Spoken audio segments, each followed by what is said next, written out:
On the evening of July 17, 2024, an unimaginable tragedy occurred that shook the entire community of Córdoba, Argentina to its core. In the heart of a bustling Argentine city, a young woman full of life disappeared without a trace. Her last known words, a voicemail to her boyfriend, promised that she was on her way, but she never arrived. Hours later, an abandoned car was discovered on the outskirts of the city, partially burned, with a terrible secret inside. Catalina Gutierrez was born in 2003 in the small municipality of Iras, located within the Rio Cuo department of the province of Córdoba, Argentina. She was the youngest daughter of Marcelo Gutierrez, a highly respected architect, and Eleonora Volin Vider, who had given up her career to devote herself fully to raising Catalina and her older sister Lucia. When Catalina was still a young girl, the family made the move to Córdoba, the bustling and vibrant second-largest city in Argentina, in search of better opportunities and an enriched urban life. It was in this thriving city that Catalina spent her childhood and teenage years, growing up alongside her beloved sister Lucia. The bond between the two sisters was incredibly strong, and they remained inseparable through the years. From a young age, Catalina's bright mind and insatiable curiosity stood out. She developed a deep love for music, art, and travel. Her free time was often spent playing the guitar and singing, talents that she inherited from her father, with whom she shared a special bond. The two often collaborated on recording songs together, moments that further strengthened their already close relationship. Marcelo's influence on Catalina was profound, and his passion for architecture inspired her to follow in his footsteps. Upon finishing high school, she enrolled in the prestigious National University of Córdoba, where she began studying architecture, much like her father before her. Her friendly and outgoing nature quickly earned her a large circle of friends at university. She was known for her infectious laughter and ability to bring light to even the dullest of days. In addition to her studies, Catalina was a regular presence on social media. She frequently posted updates about her life, sharing glimpses of her adventures, her adorable dog, and her nights out with friends. Music was a key feature of her online presence, with videos of her singing often garnering significant attention. Though it was just a hobby, Catalina's authentic charm and warmth attracted a sizable following. By 2024, she had amassed over 115,000 followers on Instagram and another 47,000 on TikTok.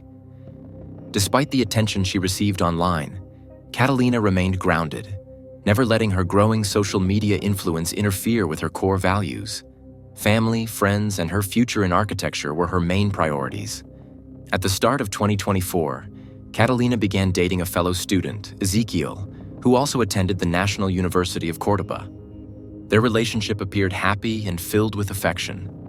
Friends and family saw them as a promising young couple, noting the love and respect they seemed to have for one another. No one could have foreseen the tragic turn that their relationship would eventually take. On that fateful July evening, Catalina borrowed her mother's car, a second-generation Renault Clio, intending to spend the night bowling with Ezekiel and other college friends at the local mall. With her university studies set to resume soon, she wanted to make the most of her remaining days of summer break. Her mother, Eleonora, although always concerned for her daughter's safety when they went out at night, trusted Catalina's judgment. After all, the plan was simple: just an evening of bowling with friends in a well-frequented part of town. Catalina promised her mother she would check in throughout the night and let her know when she was on her way home. While Eleonora felt a pang of motherly anxiety as her daughter left, she could never have predicted that this would be the last time she would see her youngest child alive. Catalina agreed to her mother's conditions without hesitation, offering reassuring words before stepping out of the door. She understood Eleonora's concern but didn't think too much of it. After all, it was just a night out with friends, something she'd done countless times before. It was around 9 p.m. when she left the house in her mother's car, excited for the fun night ahead.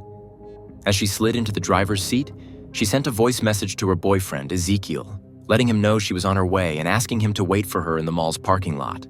The plan was simple: bowling with friends, a night of laughter and unwinding. But as fate would have it, Catalina never made it to the mall. At first, Ezekiel and her friends didn't think much of her tardiness, Perhaps she was stuck in traffic, or maybe she had made a quick stop along the way. The drive from Catalina's house to the mall was typically a short one, no more than 15 minutes. However, as time passed and Catalina still hadn't shown up, concern began to grow. 30 minutes had already gone by, double the time it should have taken her, and there was no sign of her. Her friends began calling her phone, but each call went unanswered. With each passing minute, their worry increased. Frantically, they sent message after message, but still, nothing. Something was wrong, terribly wrong. Ezekiel, now on edge, decided to reach out to Catalina's sister, Lucia, hoping she might know something. He dialed her number, the tension palpable in his voice as he asked if Catalina had perhaps returned home. But Lucia, equally confused and now alarmed, said she hadn't heard from her sister all evening. The unsettling news sent a wave of panic through Lucia, and she quickly informed their mother, Eleonora. As the hours passed and no word came from Catalina, Eleonora's unease grew. Soon, their father Marcelo returned home, only to be greeted by a distraught Eleonora explaining the situation. Marcelo immediately began trying to call Catalina, but every attempt went straight to voicemail, deepening the sense of dread. By now, hours had passed without a word from their daughter, and fear gripped the family. The Gutierrez, consumed with worry, decided it was time to act. They rushed to the local police station, desperately hoping the authorities could help them locate Catalina. Meanwhile, Ezekiel and Catalina's friends arrived at the station as well, sharing what little they knew in hopes that it would lead to answers. Ezekiel played the last voice message Catalina had sent him before she disappeared, a haunting reminder of how routine the evening was supposed to be. Her friends, grasping for any clue, began reaching out to others who knew her, hoping someone had seen or heard from her. One of the first people they contacted was Nestor Daniel Aguilar, a fellow architecture student and one of Catalina's closest friends. Nestor and Catalina's friendship had blossomed after they met in 2021 when Nestor moved to Cordoba from his hometown of Bariloche, a beautiful tourist destination in the south of Argentina. Moving to Cordoba for university had been exciting but also isolating for Nestor, who didn't have any family in the city. Catalina, with her kind and generous spirit, had welcomed him into her life. She often invited him over to her home, making sure he never felt alone. He had quickly become a part of her family's inner circle, attending gatherings, sharing meals, and even getting rides to school from Catalina every day. Their friendship was so strong that Nestor had become like a brother to her, a presence her family and friends all recognized as steady and important. Given their deep bond, Catalina's friends naturally assumed that if anyone knew where she might be, it would be Nestor. But when they reached him, Nestor sounded genuinely surprised and concerned by the news of her disappearance. He hadn't spoken to Catalina that evening and had no idea where she might be. Like everyone else, Nestor was shaken by the news, immediately offering to come to the police station to help in any way he could. When Nestor arrived at the station, his distress was visible. He embraced Catalina's family, offering his condolences and pledging to support them in whatever way he could. His appearance, though heartbreaking, underscored the gravity of the situation. Amidst the flurry of activity, phone calls, statements, and the hurried organization of search efforts, Lucia suddenly remembered something crucial. Months earlier, she and Catalina had decided to activate a location-sharing feature on their phones as a safety measure. They'd both agreed that being able to track each other's whereabouts would bring peace of mind, especially when one of them was out late. This, coupled with Lucia's access to her sister's phone via shared key, could offer the breakthrough they so desperately needed. In the midst of their fear and confusion, this revelation brought a glimmer of hope. Maybe, just maybe, they could use this feature to pinpoint Catalina's location and uncover what had happened to her. Lucia quickly retrieved her phone and opened the location-sharing app, her heart pounding in her chest as she navigated the screen. What would she find? Where had Catalina gone after leaving the house? As everyone crowded around, holding their breath, the app began to load. This moment, full of anticipation and dread, felt like it lasted an eternity. Every second that passed without Catalina felt like a weight pressing down on her loved ones. Finally, the app opened, and Lucia's eyes scanned the map, hoping against hope that the location it revealed would bring answers rather than heartbreak. In a case like this, when panic and fear dominate, small leads like the location-sharing feature can be the difference between despair and resolution. Though they were all desperate for answers, none of them were prepared for what would come next. The tragedy that unfolded from this search was not only a devastating loss, but also the uncovering of a truth far more sinister than anyone could have imagined. Catalina's disappearance was not just a case of being in the wrong place at the wrong time. It was part of a darker, hidden narrative involving betrayal and unimaginable heartbreak. When investigators began tracing Catalina's cell phone, they were led to a neighborhood known as Ampliación Kennedy, located about 2 miles from her home. The signal pinpointed a desolate area, and a police team rushed to the scene. As they approached, they came upon a shocking sight. The car Catalina had borrowed from her mother. The vehicle was partially burned, sitting abandoned in an eerily quiet remote location. The discovery of the car sent a wave of dread through the officers, who feared the worst. When they searched inside, their fears were tragically confirmed. Catalina's lifeless body lay in the back seat. There were no signs of gunshot wounds or stab marks, but it was evident from the bruising and physical signs on her body that she had been violently assaulted. Adding to the grim scene was the strong, acrid odor of alcohol that permeated the air inside the car. The seats were soaked in the flammable liquid, suggesting the perpetrator had doused the vehicle in an attempt to burn it, and possibly Catalina's body beyond recognition. However, something had thwarted this gruesome plan. The fire had burned for only a short time before it extinguished, likely due to the lack of oxygen inside the sealed vehicle. Although Catalina's body had sustained burns, the flames had gone out before causing more extensive damage. Her remains were immediately sent for an autopsy to determine the exact cause of death, while forensic investigators combed the vehicle for any clues that could shed light on who had committed this horrific crime.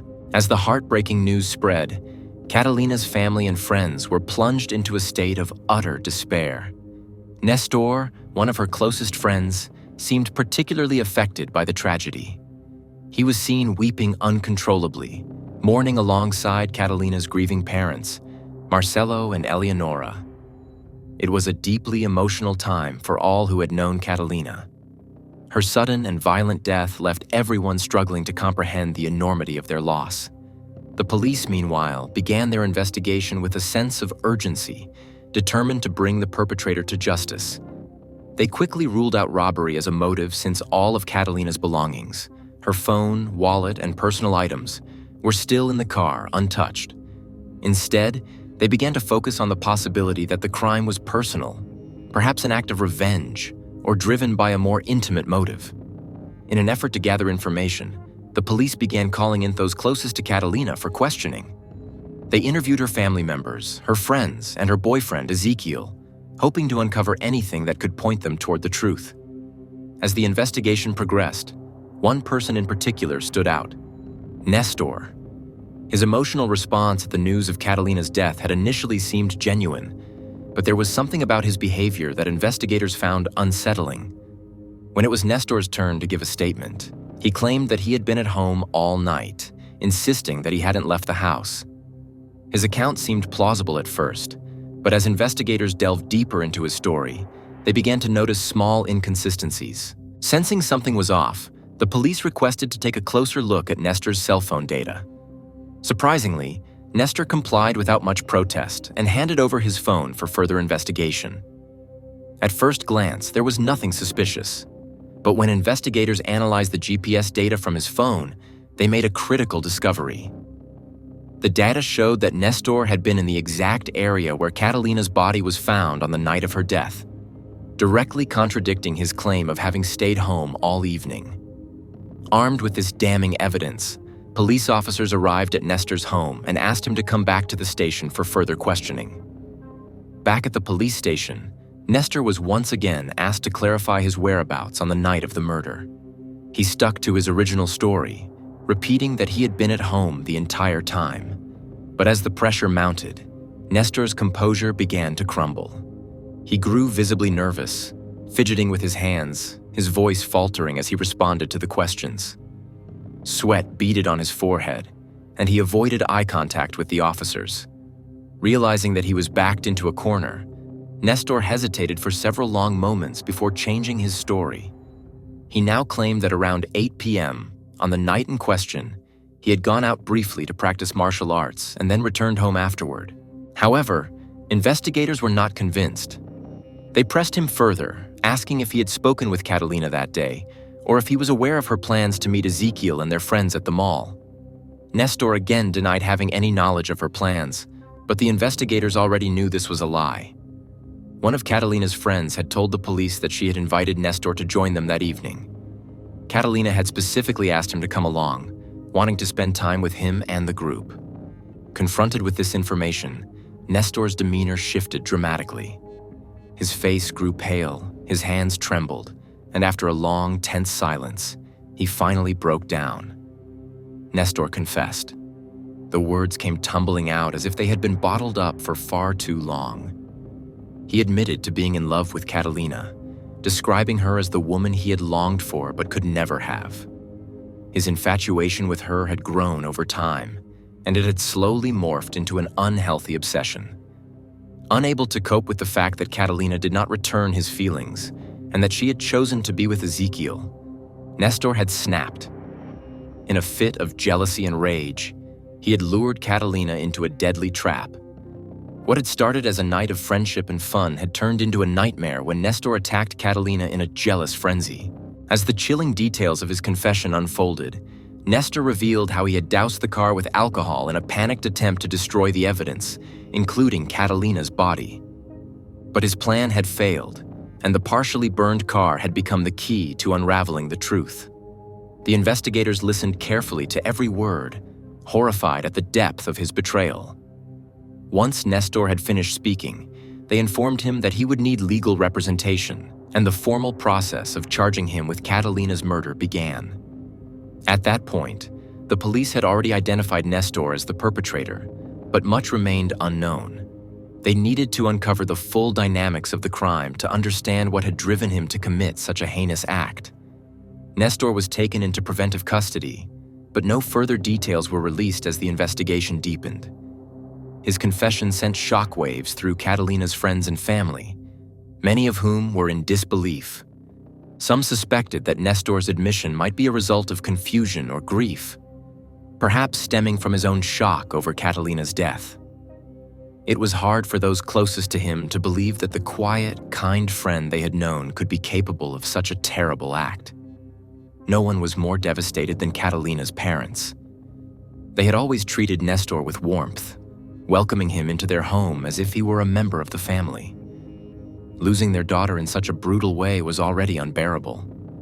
But discovering that the person responsible was someone so close, someone Catalina trusted, made the pain even deeper. The betrayal was unimaginable. In an emotional interview, Marcelo Gutierrez, Catalina's father, shared how Nestor had been present during the days following Catalina's disappearance, offering support to the family. Nestor had even vowed to do everything in his power to help find her, acting completely innocent and pretending not to know where she was. He cried with the family and seemed genuinely concerned, making his later confession all the more horrifying. Lucia Gutierrez, Catalina's older sister, expressed disbelief as well, recalling how much her sister had trusted Nestor. Catalina had always spoken highly of him, and the two had formed a close bond through their shared experiences at university. Lucia emphasized that her sister had never mentioned anything about Nestor having romantic feelings for her, making his confession feel even more bewildering. The crime against Catalina Gutierrez quickly captured public attention, spreading not only throughout Córdoba, but eventually making headlines across Argentina. On social media, Catalina's followers expressed their sorrow and shock. Media outlets across the country covered the story, with news channels repeatedly broadcasting updates as details of the investigation unfolded. The case gained even more attention when other girls came forward, sharing their own disturbing encounters with Nestor. One young woman, whose identity remained anonymous, made several posts on social media revealing that she had gone to high school with Nestor. She shared that she had experienced several unsettling interactions with him during their teenage years. According to her, Nestor had stalked her throughout high school, making her feel unsafe. She had reported his behavior to the school principal, but no action was ever taken. The school's inaction only allowed Nestor's troubling behavior to continue unchecked. Another woman shared a harrowing experience with an Argentine news channel, recalling an incident that occurred during a school camp. According to her, Nestor waited until everyone in the camp was asleep before sneaking into her tent and attempting to force himself on her. The girl screamed, causing Nestor to flee in fear. However, that wasn't the end of the harassment. After that night, Nestor continued to pursue and harass her at school. She, like the first girl, reported his behavior to the school board, but her complaints were dismissed without any serious action being taken. In her interview, this second girl expressed deep regret for not going directly to the police. Neither Catalina nor her family had any inkling of Nestor's hidden darkness. To everyone in Córdoba who knew him, Nestor appeared to be the epitome of calmness, politeness, and unassuming decency. He never displayed any outward signs of malice or ill will, which made the revelations of his actions all the more devastating and incomprehensible. When the autopsy results for Catalina were finally released, the cause of her death was confirmed to be suffocation, though it remained unclear whether she had been suffocated by hand or with an object. Catalina's body bore the unmistakable marks of aggression, her face and arms showing signs of a violent struggle. However, investigators found no evidence of sexual assault, dispelling at least one horrifying possibility. What became apparent, though, was the chilling fact that Catalina had already been dead by the time Nestor set fire to the car. This pointed to the horrifying possibility that the act was not just a crime of passion or impulse, but something more premeditated. Her body had been bound and gagged, although the exact timing of this, whether it occurred before or after her death, remained a critical detail investigators were trying to determine. If she had been bound before her death, it suggested that Nestor may have meticulously planned the crime, adding a further layer of horror to the already unspeakable tragedy. As the investigation unfolded and the truth became clearer, Catalina's family found themselves grappling with the unbearable weight of preparing for her funeral. Originally, her family had intended to cremate her body and spread her ashes in Iras, her birthplace, but those plans had to be postponed as the authorities continued to keep the body for further analysis, ensuring no detail was overlooked in the investigation. During this emotionally draining time, Catalina's older sister, Lucia, turned to social media as a way to cope and pay tribute to her beloved sibling. In a heart-wrenching video, Lucia compiled a series of cherished photos of the two sisters, highlighting the deep bond they shared. Over the montage, Lucia's voice trembled as she poured out her grief and called for justice in a deeply personal letter to her departed sister. You couldn't have been a better sister. Now we are two in one person, and wherever you are, I hope you are at peace. Never leave me alone and always help me. I will need you all my life, together in this life and in all those that lie ahead. Heaven is celebrating. I love you with all my heart, my guardian angel. Lucia's poignant tribute resonated with thousands of people who had been following Catalina's story. The post quickly garnered an outpouring of support from friends, family members, and strangers alike. Meanwhile, as investigators delved deeper into the case, they began to piece together a chilling theory regarding the events that led to Catalina's death. Evidence pointed to the possibility that Nestor had lured Catalina to his apartment, pretending that he wanted to join her and their friends at the mall. This theory gained traction as police began reviewing security footage from near Nestor's apartment and the location where Catalina's car was eventually found. One key piece of evidence was a surveillance video captured in front of Nestor's building. In this grainy footage, investigators saw Nestor carrying Catalina's lifeless body to the Renault Clio, the same car in which she would be found hours later. Nestor was shown placing her in the back seat, confirming that he had been involved in moving her body. Another crucial video surfaced from a street camera, capturing Nestor driving the car along a deserted road at approximately 10:23 p.m. The road led directly to the isolated spot where the car would later be abandoned, partially burned, with Catalina's body left inside. These haunting images became pivotal in the investigation, solidifying Nestor's involvement and providing a clear picture of his cold, calculated actions that night. The footage painted a devastating narrative. This was not an impulsive crime, but a premeditated act of betrayal by someone Catalina had once trusted. During an extensive search of Nestor's apartment, police uncovered several key pieces of evidence that further implicated him in Catalina's tragic death. Among the most significant discoveries was a ring that belonged to Catalina. However, investigators were left questioning whether she had left the ring there voluntarily during a previous visit, or if Nestor had taken it from her on the night of her murder. Alongside the ring, strands of Catalina's hair were found scattered throughout the apartment, chilling proof of her presence there on the night of the crime. Inside Nestor's washing machine, authorities discovered the clothes he had worn during the attack, cementing the case against him with undeniable physical evidence. According to the investigative timeline, Catalina arrived at Nestor's apartment around 9:30 p.m. on July 17. By 10:30 p.m., Nestor had already abandoned the Renault Clio, nearly 2 miles from his apartment, where her body was found. The investigation also uncovered Nestor's prior knowledge of Catalina's plans that evening. She was supposed to meet her boyfriend and a group of friends at the mall for a casual bowling night. Catalina, ever trusting, had even asked a mutual acquaintance to extend an invitation to Nestor, hoping to include him in their fun. Nestor agreed to join, and Catalina planned to pick him up at his apartment before heading to the mall. When she arrived in front of Nestor's building, she expected him to be waiting outside as they had arranged, but he was nowhere to be seen. With a premeditated excuse, Nestor convinced Catalina to come up to his apartment instead. This request, seemingly innocent, was a critical part of his carefully laid plan.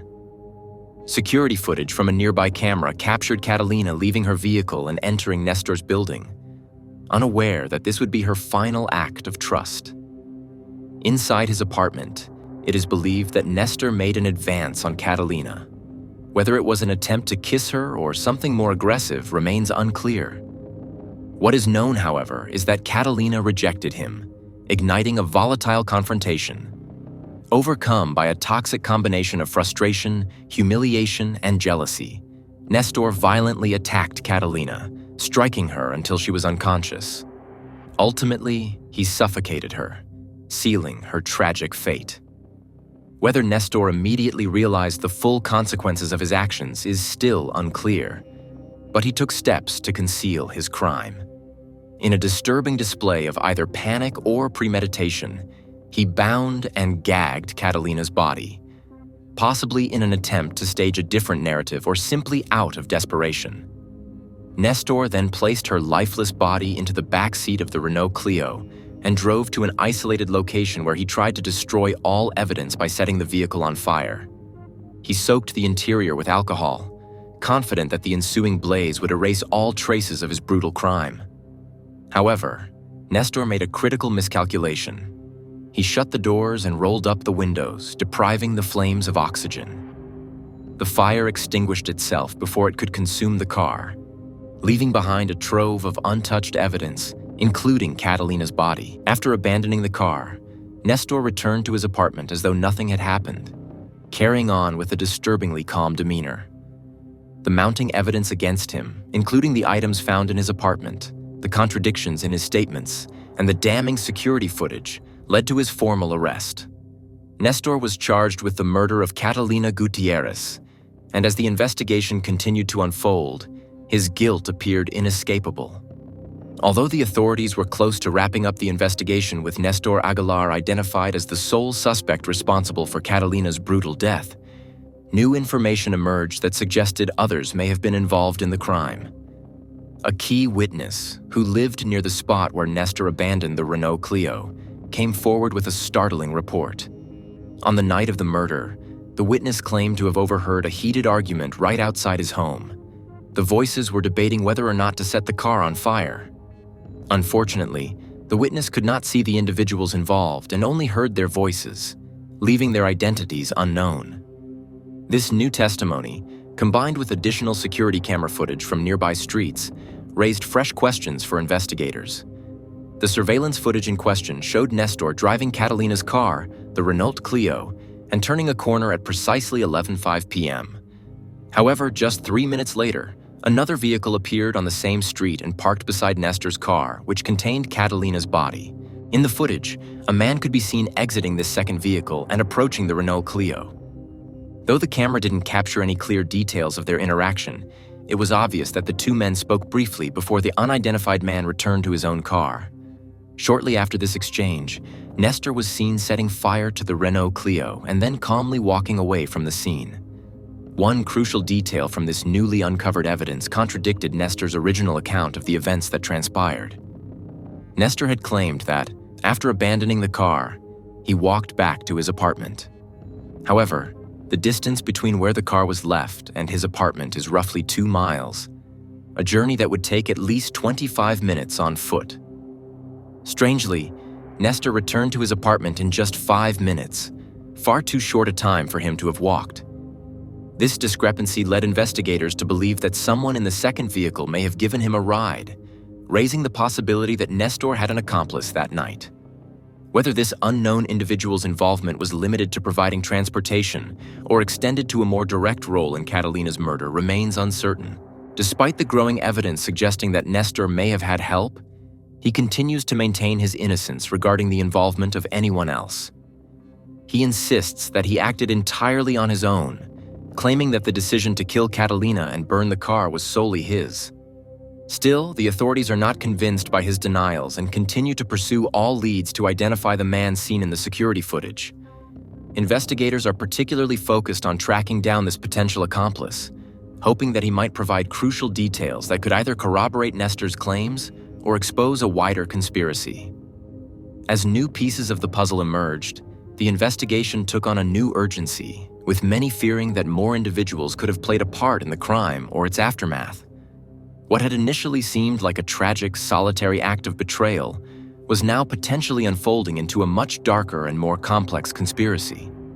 Investigators are working to explore every lead, examining whether the unidentified man in the footage had any prior connection to Nestor or even Catalina herself. As the investigation remains active, Nestor Daniel Aguilar continues to be held in a medium security facility in Argentina. His trial is expected to commence either by the end of 2024 or in the early months of 2025. If convicted, Nestor faces the possibility of receiving the harshest punishment allowed under Argentine law, life imprisonment.